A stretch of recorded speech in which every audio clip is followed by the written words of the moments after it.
Great storytelling can change the world. Since the beginning of humanity, every great society has used the power of storytelling to ensure that what's important to them isn't lost. Stories are how we learn. They make us cry. They make us laugh. They inspire us. Stories make us care. So why does the ocean need a storyteller? It became crystal clear for us when we first spoke with Dr. Sylvia Earle, the 2009 TED Prize winner. Sylvia told us mind-boggling statistics.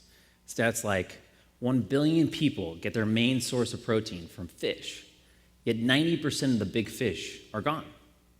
That we get 50% of our oxygen from the ocean, yet there's 405 dead zones with no oxygen in them. And that the ocean covers 71% of our planet, yet less than 2% is protected. But the biggest problem, Sylvia said, ignorance. And that's where the power of stories come in. Great stories take you to places you don't normally get to go, show you things you can't normally see, educate you about things you don't really know about, and make you care about things you wouldn't otherwise care about. For me, my connection to storytelling in the ocean starts with my dad, Greg MacGillivray, who's in the audience. He grew up in Newport Beach, California, and started making surf films back in the 1960s. These surf films actually did really well. They were different.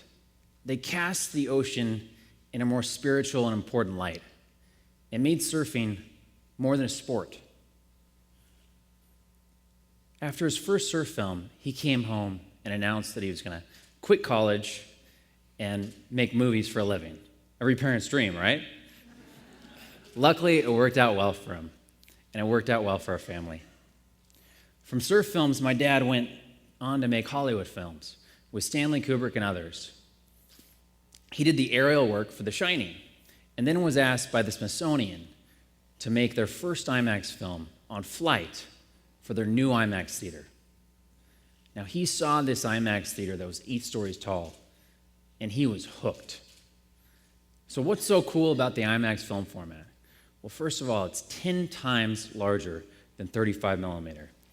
So when you project this huge image on a giant screen, it's sharper and brighter and bigger than any other screen out there.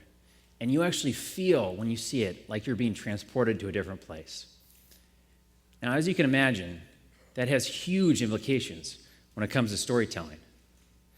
Now, that film, To Fly, premiered at the Smithsonian in 1976, and it's actually still playing there today. When I was growing up, I was lucky enough to go on filming expeditions all over the world and see places most people don't get to see. Every family vacation was a film shoot. And my sister and I were cheap extras. Of course, I was always super appreciative of these incredible trips, as you see up here. In Palau, one of the most beautiful places in the world, I'm playing a video game. But it was actually on this trip that I had what would turn out to be a life-changing experience. I was bit by a shark. Now, that's a different story, a true story, but that story doesn't prove this point whatsoever. This story is about a giant grouper. Just as cool as sharks, these fish are the Labrador retrievers of the sea.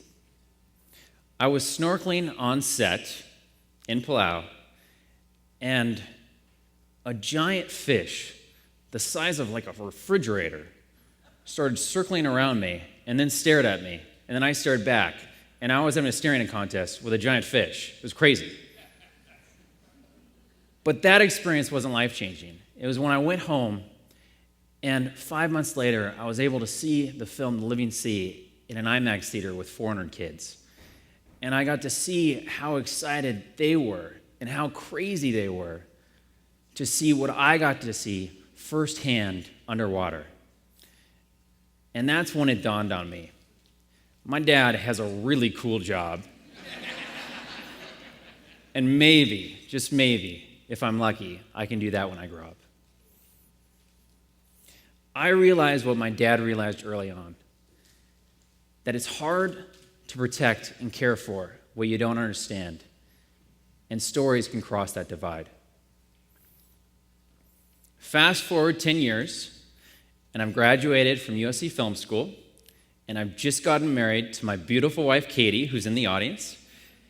And you can imagine her reaction when I said, let's move down to Laguna and make movies with my dad, my mom, my sister, my uncle, and my dog. We're going to change the world. She was, of course, incredibly supportive. And we moved down to Laguna, and I started working for the family business, MacGillivray Films. I worked on a number of films as a producer, but my first film that I worked on from the very beginning to the very end was the film To the Arctic. It just came out in April and is playing in museums, science centers, and aquariums around the world. That film was our fourth ocean IMAX film. And we could have gone anywhere for this ocean IMAX film. We could have gone down to the South Pacific, where it's warm weather, warm water. Nope, we decided to go to the Arctic. It was like we were saying, let's try and go to the most incredibly difficult place ever and freeze our butts off. It's going to be amazing. But seriously, we'd always wanted to make a film on the Arctic because of the iconic wildlife like the polar bear, but we also knew that it was changing rapidly. And we felt like if we didn't start the film process now, it'd be very different 10 years from now. So we cobbled together financing, put our own financing in, and started filming all over the Arctic.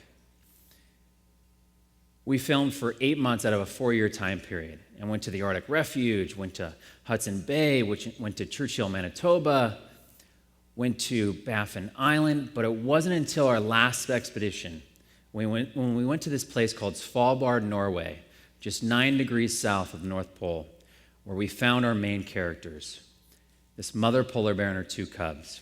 And we were able to be with them for 5 days straight and really get a sense of what it's like to be a polar bear family trying to survive in an environment that's changing so rapidly every day.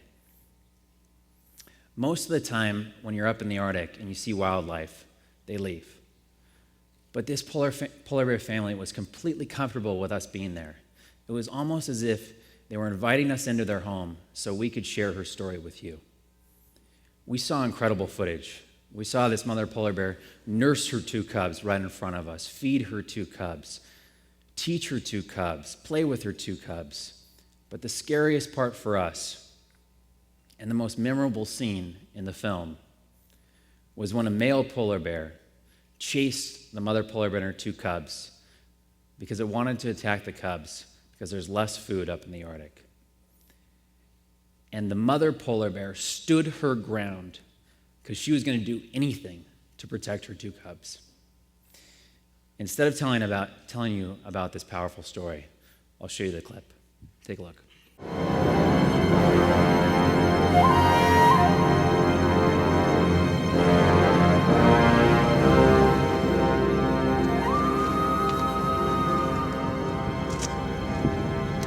Just gonna fight with him, huh?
Pretty powerful, right? And don't worry, the polar bear family survived. Yeah. An amazing polar bear family. We became so emotionally attached to them over that 5-day period. We knew that audiences around the world would fall in love with that family and we knew that this film would inspire people to take action to protect their habitat. Can storytelling change the world? We have proof that it can. After seeing our film Coral Reef Adventure, the King of Ghana was so moved by the film that he went back and changed his country's deforestation policy to better protect its natural resources. Senator Mary Landrieu of Louisiana screened our film Hurricane on the Bayou to members of Congress to help support their landmark wetland conservation bill. And to the Arctic, we just did a poll of people who saw the film, and the stats are pretty compelling. 60% of viewers said they were motivated to learn more about the plight of the Arctic. 86% said it would influence the way they would vote on environmental issues. And 88% said it would inspire them to make more environmentally friendly decisions. As you can imagine, we were pretty excited about those results. But as we were making to the Arctic, my dad and I felt like in order to protect the ocean, we needed to do more. We needed to do something bigger and bolder than we'd ever done before. We wanted to inspire not just the 25 million people who see an IMAX film, but hundreds of millions of people. We decided to become the ocean storyteller, and that's the mission of the One World, One Ocean campaign. One World, One Ocean is a 20-year campaign that's using all media, from iPhone to IMAX, to get people talking about the ocean and inspiring them to take action to protect it. To do this, over the next 5 years, we're making 3 IMAX films, a feature film, a TV series, online videos, sharing the most incredible ocean stories. And we're partnering with some of the best organizations out there, leveraging our platform to highlight their great work. Esteemed organizations like Ocean Conservancy and Oceana. We're putting a new twist on storytelling in an effort to reach all audiences and all platforms. We're funny, fun, and creative. And we know that there are some people that just won't see an IMAX film about the ocean. But those same people love YouTube videos of animals doing crazy things. We want to reach them too. And frankly, who wouldn't want to watch a video of a polar bear doing a handstand? Him standing there so close, I wonder if the camera would even get him in.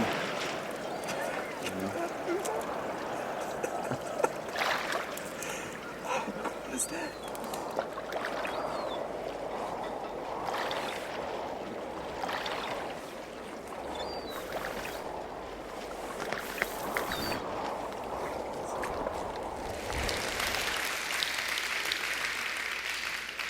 We figure if this video gets one person thinking about the ocean, we've succeeded. It's already gotten 350,000 views. We started One World, One Ocean 2 years ago, and right around that time, I was thinking more about the future than I had ever been. My wife and I had just had our first child, Charlie. And everybody always says that your life's going to change completely when you have a kid, and your perspective is going to change completely, and you just won't know it until it happens. Well, for me, that was entirely true. I can't wait to take Charlie on expeditions, and he's already up on a surfboard. I want to show him nature firsthand. I want to make sure my son and kids everywhere have the opportunity to see and experience the world as I have. I love my job. I love being a storyteller. But for one reason alone, to ensure that Charlie and future generations don't lose what's important to them, I'll continue to do what I do. Tell stories that matter. Tell stories that inspire action. Tell stories that change the world. Thank you.